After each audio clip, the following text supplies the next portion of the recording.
Welcome to NarrativeNook audio tales where enchanted stories come to life. If you enjoy our stories, please subscribe, like and share to support our channel. Enjoy listening. The car slowly came to a stop in front of the hotel in no time. It was then that Roxanne finally spoke. "Thank you.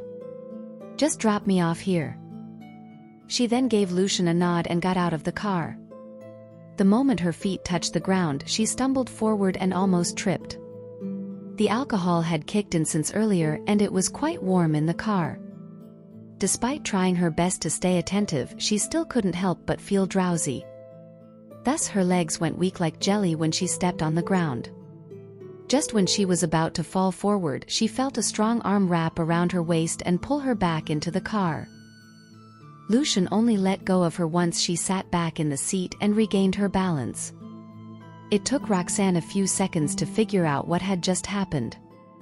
Their interaction just now was a bit too intimate and she just couldn't bring herself to thank him. "I'll walk you to your room." Before Roxanne could react, he had already opened the door, gotten out of the car, and moved to her side. He stared at her, waiting for her to get out. After a short moment of hesitation, Roxanne got out cautiously. Learning from her experience earlier, she took extra care in stepping out of the car and finding her ground. As Lucian watched her walk ahead, he retracted his slightly outstretched arm and strode after her. When they reached her room, Roxanne stopped in her tracks and looked at him. "I can go in by myself. Thank you for your help today, Mr. Farwell. I'll treat you to coffee next time." Without waiting for Lucian's reply, she opened the door and walked inside. Yet before she could close the door, Lucian had forced himself into the room. Roxanne paused and looked at him coldly. "Mr. Farwell, don't you think it's inappropriate for you to follow me into my room? If you don't leave, I'll have to call security." Lucian furrowed his brows. "I'm not planning to do anything. You can rest assured." Seeing how pale she looked, he just couldn't feel at ease. Roxanne could only stand there as he walked into the bedroom and lifted the phone on the nightstand. "Hello? Please bring some hangover medicine," Lucian told the receptionist through the phone. In no time, a knock came from the door. Roxanne and Lucian didn't close the door when they entered earlier, so when Roxanne craned her neck and looked at the door, she saw a hotel staff standing outside with the hangover medicine and a glass of warm water. Lucian walked over and took the medicine and water before thanking the hotel staff. Approaching Roxanne, he said, "Take the medicine and I'll leave." Roxanne didn't know what to do with him. She could only comply and accept the hangover medicine. The next moment, he passed the glass of water to her. Anyone who saw the scene would never think that he was the almighty Mr. Farwell of Horrington. Roxanne gulped down the water and looked up at him.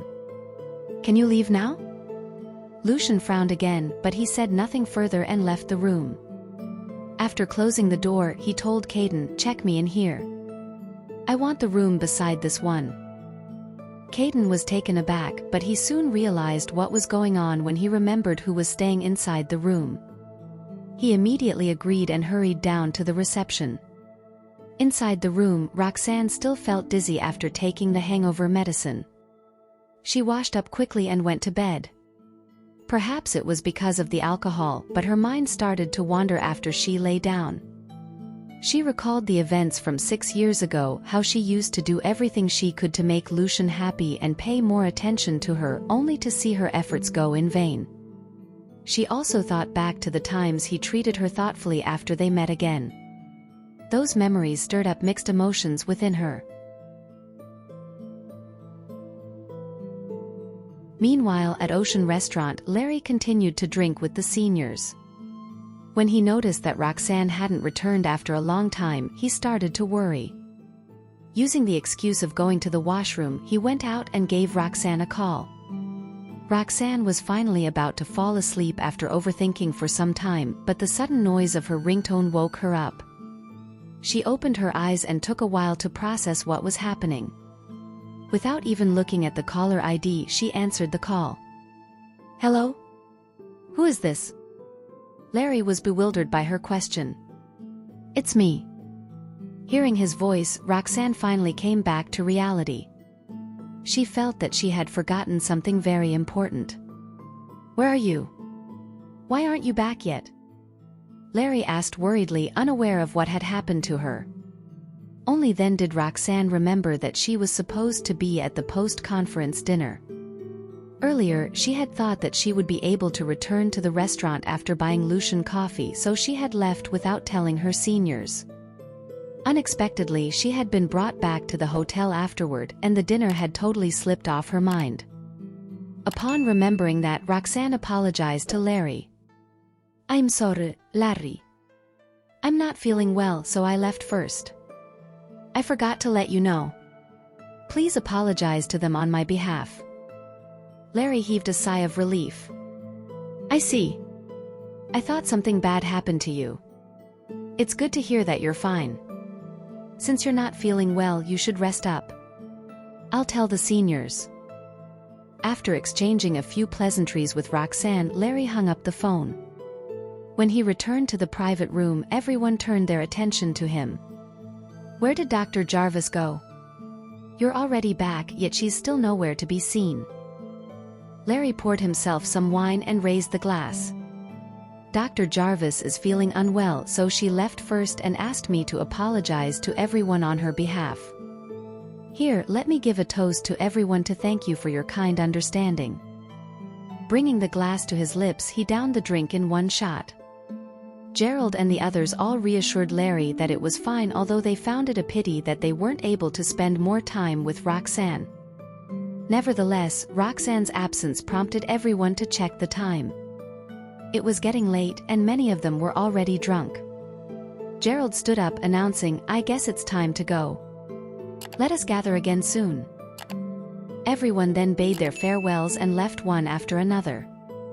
As the most junior one among them, Larry saw everyone off and was the last one to leave. Exiting the restaurant, he hailed a taxi and headed straight back to the hotel. Although it was already late, he decided to knock on Roxanne's door just in case. "I'm the one who brought her here, but I'm not even aware that she's feeling sick." Larry couldn't help but feel uneasy about that. He knocked a few more times, but he got no response at all. From the recollection of Roxanne's drowsy voice on the phone earlier, he figured that she had fallen asleep. Thus, he stopped knocking and returned to his room, which was right beside hers. Since he had drunk a lot that night, he felt lightheaded somehow. When he opened the door to his room, he heard the sound of a door closing and instinctively turned his head. A familiar figure flashed by, and following that, the door on the left of Roxanne's room was closed. However, everything happened too fast, so Larry didn't see it clearly. He quickly tossed the matter out of his mind. Upon returning to his room, he called the reception and asked for some hangover medicine. Then he washed up and got into bed, thinking that he should check on Roxanne after he woke up.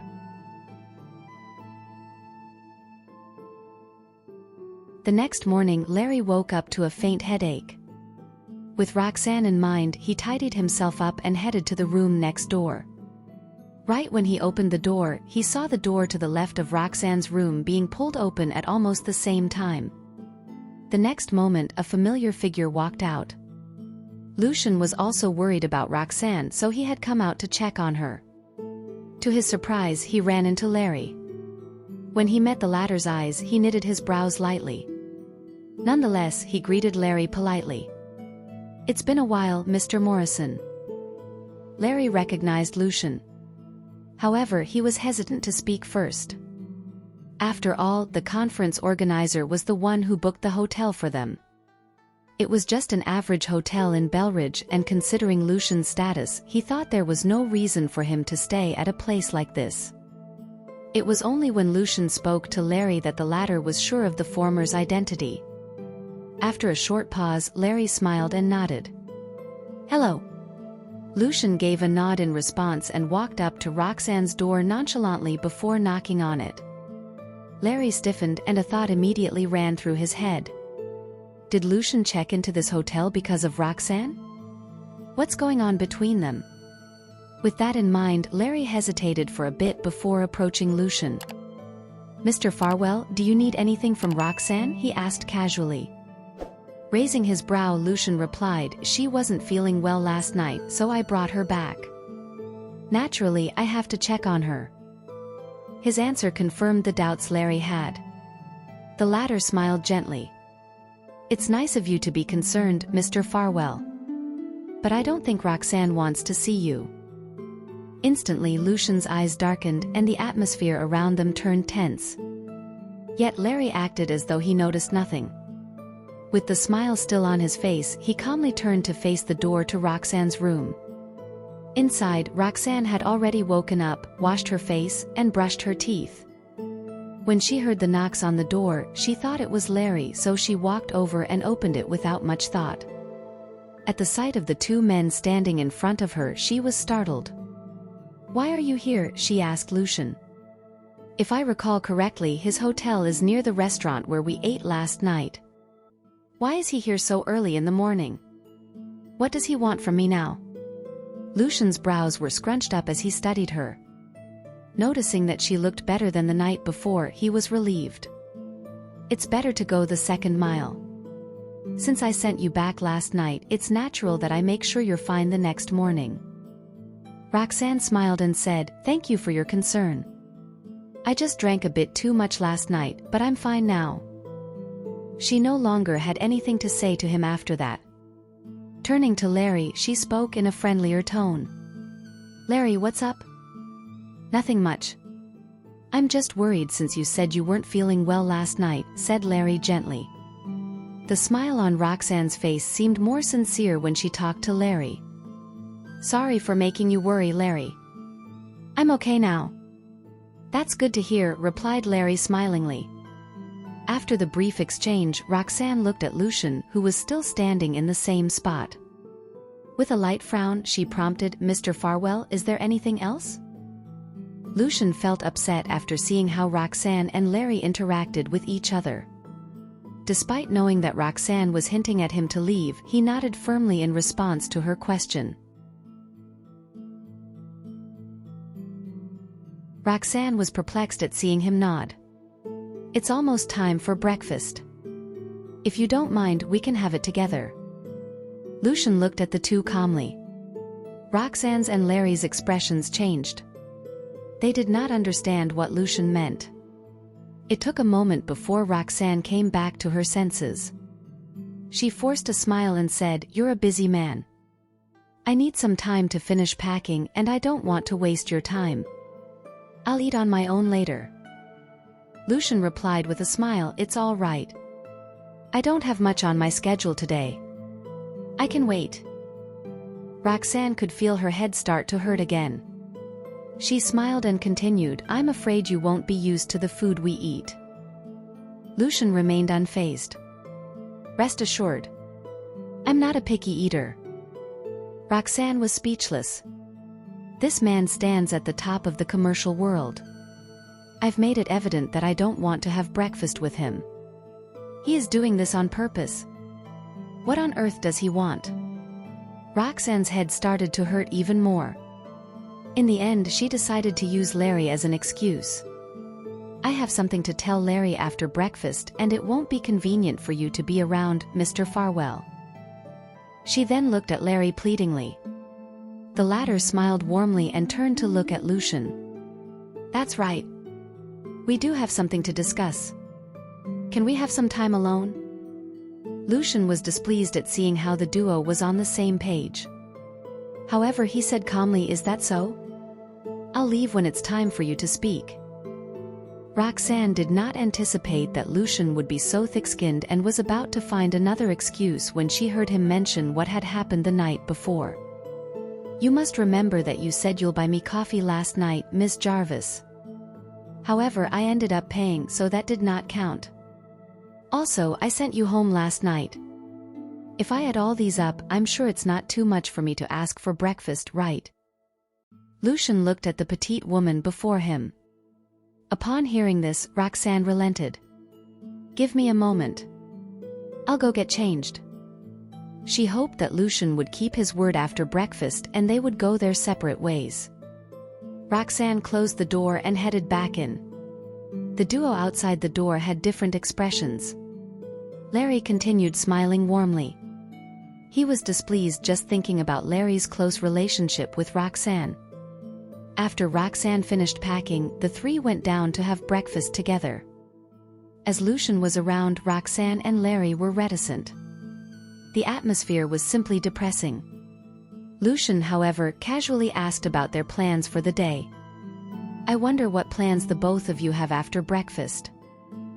Roxanne's fork paused midair, and she raised her eyes to look at the man sitting across from her. "Why are you interested in our plans? Do you not have plans of your own?" Lucian pursed his lips. "It isn't easy for friends to come together like this. Can't we go out and spend some time together?" He glanced at Larry and asked Roxanne meaningfully, "Or do you mind me disrupting your couple time together, Miss Jarvis?" Roxanne's expression changed slightly. "Don't drag anyone else into our affairs." Lucian bit his lower lip and did not reply. Roxanne retracted her gaze, and her emotions were in turmoil. She did not know what Lucian wanted from her. The sudden ringing of the phone broke the tense atmosphere at the dining table. As Lucian's mind was preoccupied with Roxanne's relationship with Larry, he picked up the call without looking at the phone. The moment the call went through, he heard a female's concerned voice. "Lucian, I heard you went to Belridge for a business trip. How are things? Have you settled them?" Aubrey had gone to the office yesterday to look for Lucian and ended up making a wasted trip. She found out that Lucian had gone to Belridge only after she asked Sonia. As such, she had called him early in the morning to show concern toward him. She had thought that he would not pick up like all the previous times she called. Yet little did she expect him to pick up the phone so quickly. Aubrey thought that Lucian had finally let go of his prejudices against her, and her voice was filled with delight. Lucian frowned upon hearing her voice and subconsciously looked at Roxanne. As they were quiet, Roxanne and Larry heard the voice coming from the other side of the phone even without intending to do so. Roxanne's gaze darkened the moment she heard the voice. She remembered Aubrey's words from their last encounter. Roxanne was the third party between her and Lucian. The call also reminded Roxanne that regardless of Lucian's attitude on the matter, he would become engaged to Aubrey soon. It was only fitting that she kept her distance from him. As she recalled this, she put down her fork, smiled politely at Lucian, and got up to leave. Upon seeing this, Lucian said to Aubrey over the phone without a second of hesitation, "I have to attend to something. I'm hanging up now." He looked up and wanted to say something to Roxanne. However, he saw her get up and stumble with a startled look on her face. Lucian frowned deeply and quickly stood up without hanging up the phone. Roxanne was in a hurry to leave and had accidentally knocked into the chair beside her. She let out a short yelp that ended the very next second. "Be careful." Lucian held his phone in one hand and her wrist in the other. Roxanne thought he had ended the call and thanked him softly after hearing what he said. All of Aubrey's delight was swept away when Lucian said he was going to hang up the call. Just as she was about to say something, she heard the yelp of a woman coming from the other side of the phone. That voice sounded familiar to her. She eyed the screen and did not know why Lucian had yet to hang up. She bit her lip and remained silent. "I have to find out the identity of the woman." However, little did she expect to hear Roxanne saying thanks the next second. The moment she heard Roxanne's voice, she gritted her teeth and hung up the call. With a grave expression, she threw her phone onto her bed violently. "It's that batch Roxanne again.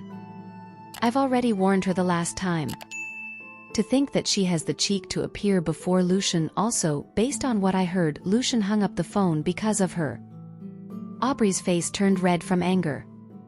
She thought that Lucian had finally had a change of heart when the call went through. Never did she expect Lucian to give her such a big surprise. "That batch is out to provoke me." Aubrey clenched her fists so tightly that her fingernails dug into her palm and her eyes were filled with hatred. "What's wrong? Why are you so upset?" Gina heard the commotion upstairs. Upon entering the room, she saw Aubrey's expression and walked up concernedly. She sat down on the bed and held Aubrey's hand. The moment she sat down, Aubrey flung her hand away forcefully. Lucian is with that batch again. Gina's face clouded over. How could it be? Didn't Mrs. Farwell speak to Lucian already? Is there some kind of misunderstanding?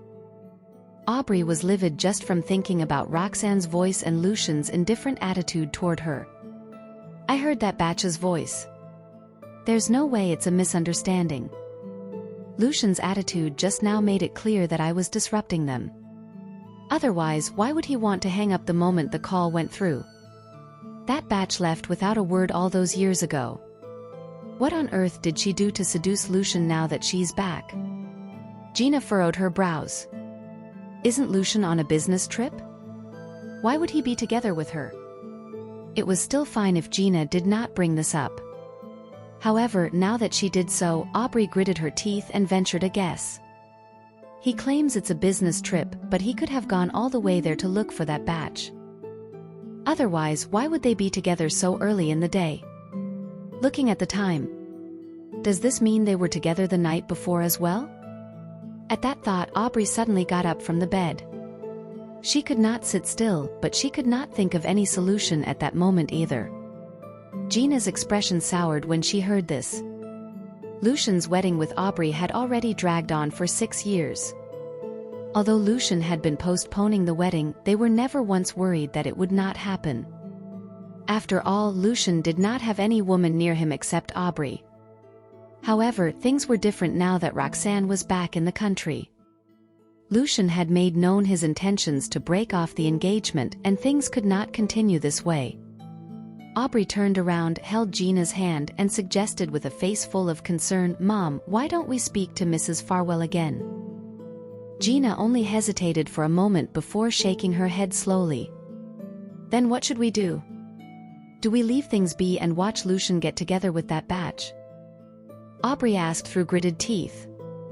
She felt her blood boil the moment she pictured Lucian and Roxanne getting together. Gina patted the back of her hand reassuringly. "Calm down. Even though Mrs. Farwell can help you say a few words, we can't go to her every time. She'll feel annoyed." She gave Aubrey a meaningful glance and continued gently, "We can't always depend on Mrs. Farwell. You have to come up with ways to make Lucian like you." Aubrey's eyes flickered, but she looked conflicted. "But Lucian doesn't even want to see me because of what happened with Estella." "That is because you aren't chasing him hard enough." Gina stood up and held Aubrey's hand. "Go buy a ticket to where he is now. You'll get to meet him eventually." Aubrey remained hesitant. "Lucian's head is filled with that batch. Wouldn't I be humiliating myself?" Gina continued to advise, "Regardless of Lucian's attitude, he is with that woman now. If you don't show up, that woman will not know her place. Even if you go over now and can't see him, you can deal with her. As long as she has some decency, she'll know to keep a distance from Lucian." After a long pause, Aubrey agreed to the suggestion through gritted teeth and bought a ticket to Belridge. Aubrey arrived in Belridge at noon. On her way there, she called Sonia to find out where Lucian was staying. After getting off the plane, she headed straight to the hotel. When she arrived and saw the hotel entrance, suspicion filled her mind, and she frowned. Given Lucian's status, he should be staying at a 5-star hotel at the very least whenever he was on business trips. Even though the hotel before her was considered respectable, it did not fit his status. Unless his reason for coming here was to find that batch. Aubrey's heart sank as she thought about this. She quickly walked to the front desk and asked, "Hi, I'm looking for someone. Can I trouble you to help me find out which room Lucian Farwell is staying in?" The receptionist looked at her and was about to ask about her relationship with him when she immediately added, "I'm his fiancé. I called him just now and he told me his room number. But I don't have a good memory and forgot what he said. I don't want to call him again and disturb his work. Could you check for me, please?" After saying this, she flashed the receptionist a polite smile.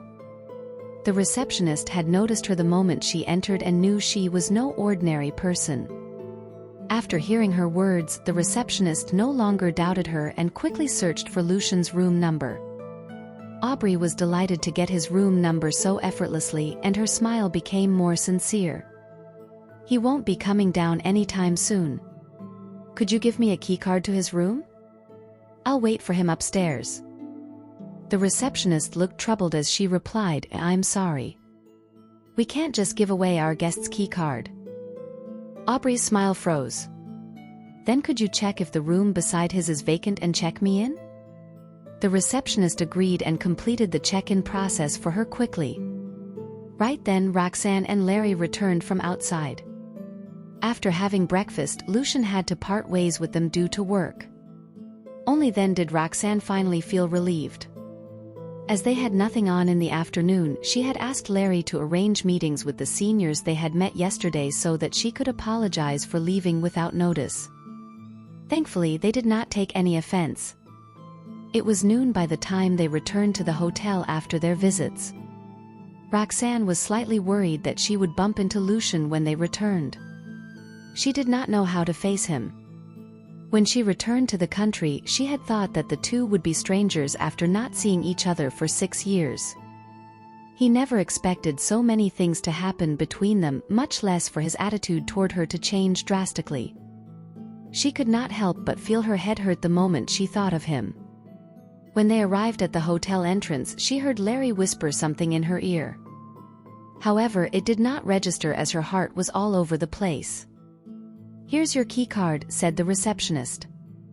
Roxanne raised her eyes subconsciously and her expression changed for the worse when she saw the woman standing at the front desk. Aubrey? What is she doing here? The conversation between them at the cafe the other day was still clear in her mind. She did not want to have anything to do with Aubrey. She lowered her gaze and wanted to leave quietly. As there was no response from her, Larry asked puzzledly, Roxanne, are you all right? She paused in her steps when she heard the question and knew there was escape for her that day. She lifted her head. And true enough, Aubrey had heard Larry's voice and was staring blankly in their direction. Aubrey's heart sank as they locked gazes. As expected, Roxanne was staying at this hotel too. Since it was unavoidable, Roxanne had no choice but to keep her composure and walk to the elevator, pretending that she didn't see Aubrey. Aubrey saw Roxanne turning a blind eye to her. With gritted teeth, she strode over to Roxanne. Ms. Jarvis, Mr. Morrison, what a coincidence. Are you two staying here too? Roxanne's brows creased slightly, but she planned to ignore Aubrey. Larry could tell what Roxanne was thinking, so he furtively moved between the two, separating Aubrey from Roxanne. Then he nodded politely, albeit sounding somewhat distant. A real coincidence indeed, Ms. Pearson. You are. Before Larry could finish his sentence, Aubrey cut him off with a smile. Well, yes. Lucian is staying in this hotel too, so I'm planning to give him a surprise. I just got the keycard to his room. As Aubrey spoke, she showed them the keycard and pretended to have done it inadvertently. Then, she retracted her hand and bragged, I guess the receptionist saw the news of my wedding with Lucian. They just handed me the keycard before I asked. She was implying that she would stay in the same room as Lucian and that everyone knew they were engaged. The three entered the elevator one after another while talking. With a grin, Aubrey stretched out her arm, wanting to press the button. However, Larry had already pressed the button to the top floor. Aubrey halted her movement after she saw that and gritted her teeth in irritation without making it obvious. What? They are staying on the same floor as Lucian? Is this really a coincidence? There were only 3 of them in the elevator.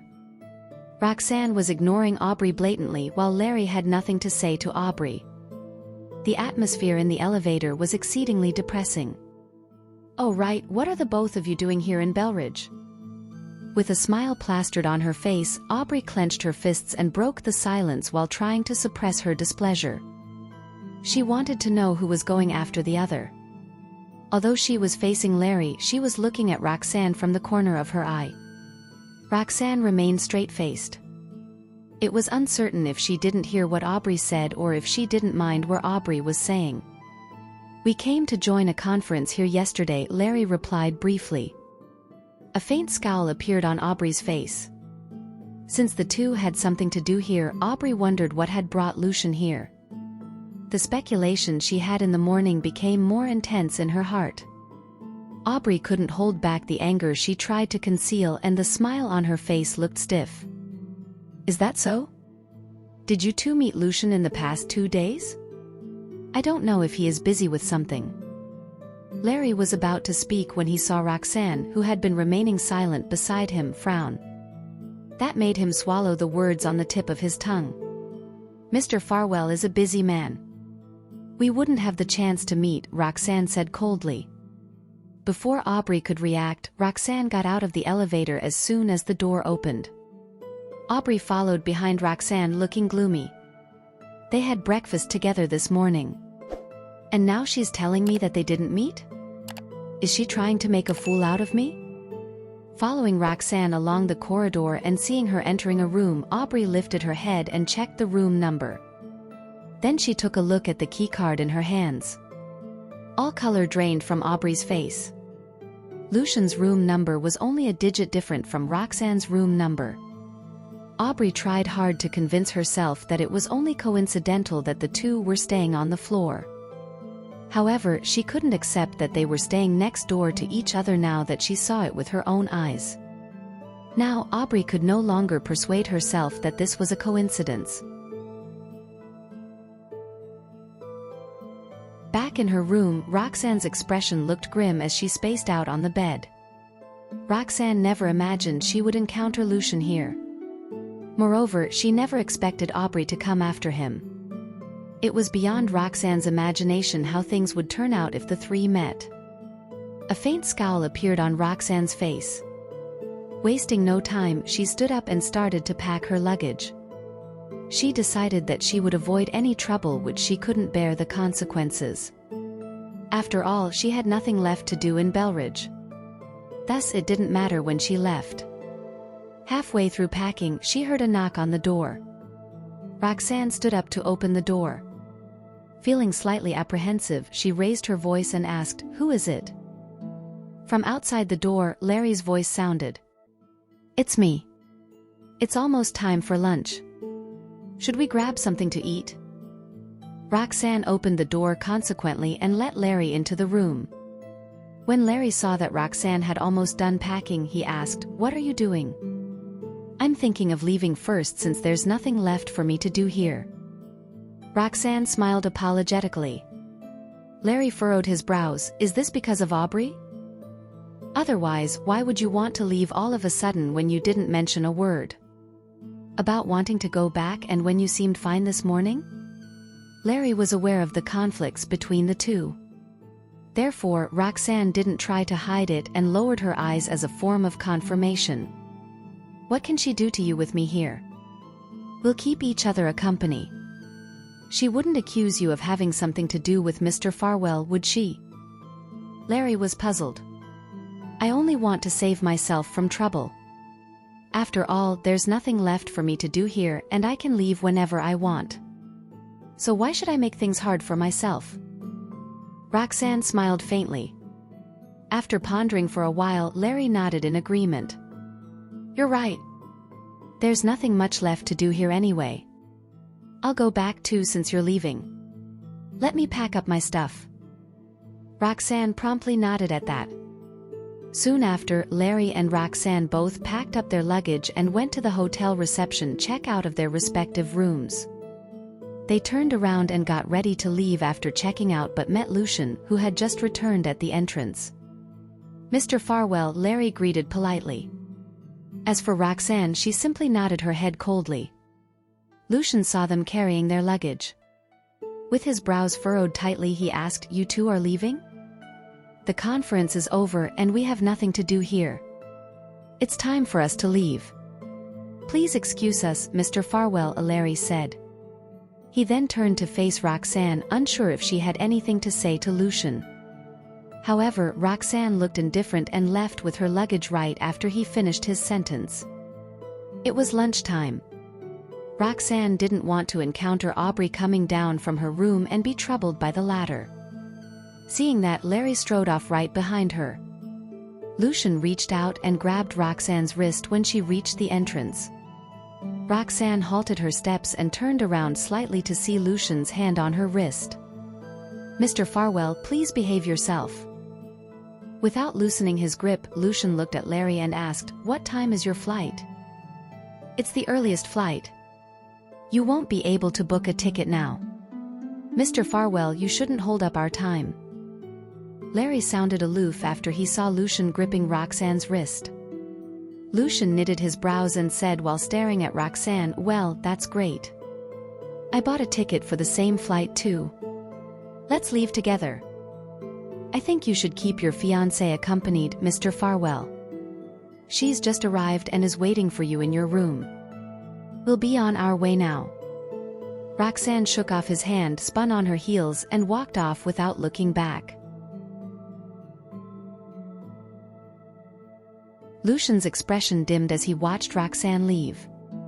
She had seemed fine this morning and didn't look as though she wanted to leave. Thus Lucian was confused by her sudden decision. If Lucian had heard it right, Roxanne had mentioned that his fiancée was waiting for him in his room. He wondered what she meant by that. As soon as the two were out of sight, Lucian instructed Caden in a low voice, "Buy plane ticket for the earliest flight back to Harrington." Caden carried out the instruction right away. Lucian turned around and walked into the elevator with a solemn expression on his face. He wanted to see the person who dared to claim to be his fiancée, since Roxanne had said that his fiancée was waiting for him in his room. Lucian looked grim when he opened the door. He scanned the room after he entered the room, but no one was inside. Just as he was about to ask Caden to find out what was happening, someone knocked on the door. Caden quickly went to open the door. Unsure of what to do when he saw the person standing at the door, he greeted, "Ms. Pearson." "Where is Lucian?" Aubrey craned her neck to look inside.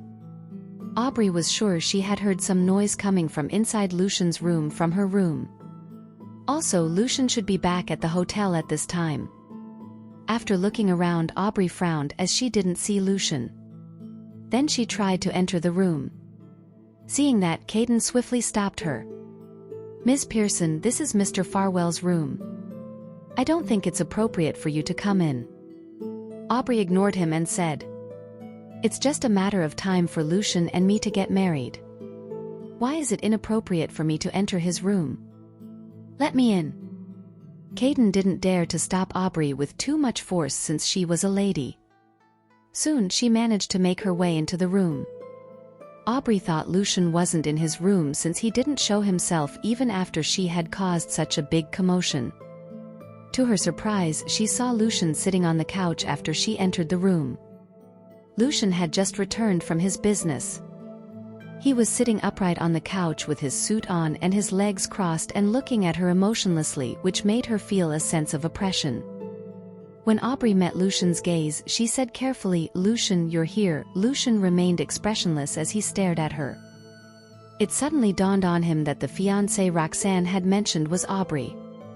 Roxanne must have left in a rush because of Aubrey's unannounced arrival. "This is my room. Of course I'm here. As for you, what are you doing here?" Lucian's expression turned icy. Aubrey looked away with guilt. "Oh, it's nothing. I have some work to do here in Belridge, and Mrs. Farwell told me you're here for a business trip. So I'm here to see you." "Does Pearson Group have a project here in Belridge?" "Why didn't I know that?" Lucian showed no mercy and exposed her. In recent years, Farwell Group had been acting as the middleman for many projects for Pearson Group. Hence, it was natural for Lucian to know of their businesses. Aubrey's expression changed and she clenched her fists. She steeled herself and said, "We only started negotiating recently. It's not a done deal yet. I came here to give it a try." Aubrey was afraid Lucian would continue digging into it, so she immediately changed the topic. "Oh right, why are you staying in this kind of hotel? Did your partner book this for you?" As soon as she finished her sentence, Aubrey could feel that the temperature in the room had become colder. Thank you for listening. If you have enjoyed this story, please like and share so others can see it too.